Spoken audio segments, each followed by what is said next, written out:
Aarti, the topic that I want to talk about right now is about bullying, the two aspects of bullying. I want to ask you about the child or an adult or human being who likes to bully others.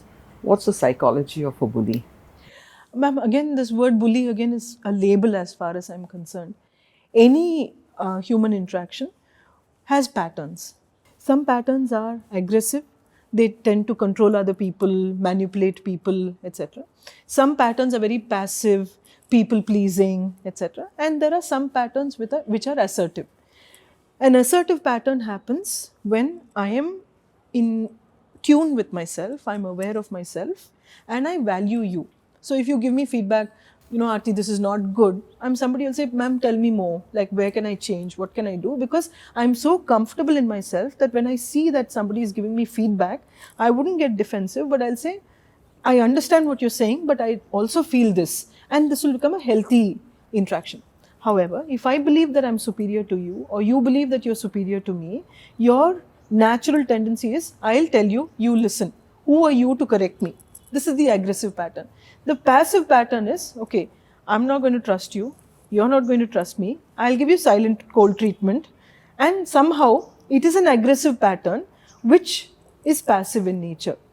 Another pattern is where I please you. Oh, ma'am, you're so good, etc. So now, in all of this, if you see, the healthy pattern is the assertive pattern.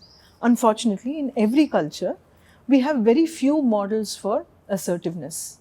If you look at an Indian culture, we have been always told, these are elders, you should respect them even if they do something wrong. So children have never been taught assertiveness in the healthiest way. And so what happens is, when somebody needs to get their way and they feel inferior about themselves, or they feel not too adequate about themselves, the saddest part that happens is, this is what Alfred Adler used to call the inferiority complex. People actually think that the inferiority complex is somebody who will, show a very subdued pattern. The inferiority complex, actually, if you see in the defined sense, I feel inferior about myself, but I put out this pompous, arrogant, controlling side because I don't want you to see my inferiority. So when you ask me who is a bully is typically somebody who's driven by the inferiority complex, where inside they feel inadequate for whatever reason. They're not good enough. Their natural self-image and self-worth is around, I'm not good enough, I'm not intelligent enough, I'm not smart enough.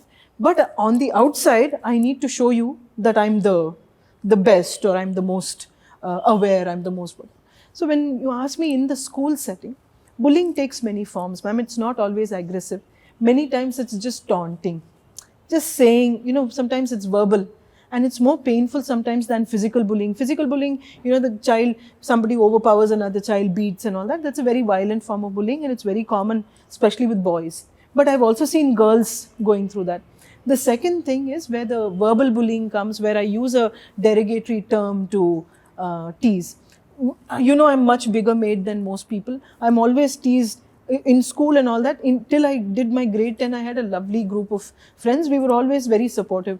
When I moved to higher secondary to another school, I was always referred to as the Hulk, made fun of because of my appearance and, how big made I am and things like that. It used to be very demeaning because this is not something I chose. This is my body. This is how it is. And I went in for severe body image issues at that point because I was bullied. Then there is the bullying which is relational, and it's very common in girls. In fact, there's a beautiful research that talks about relational aggression in girls. And you'll see, ma'am, girls coming and saying, these girls are not speaking to us. There's one group against the other. And it's actually very painful in the teenage years. So when you ask me about bullying, a person who is a bully is usually somebody driven by inferiority or inadequacy, but covering it up with aggression, because this inadequacy and insecurity is something that I don't know how to deal with in a sensible way. I don't have somebody to co-regulate. So I use violence, aggression, taunting, shaming, those kind of things to get a false sense of superiority. And it will only increase over a time because that insecurity still remains the same. It needs to be addressed. So in that sense, when you ask me who's a bully, this would be the definition for them. Thank you. Thank you.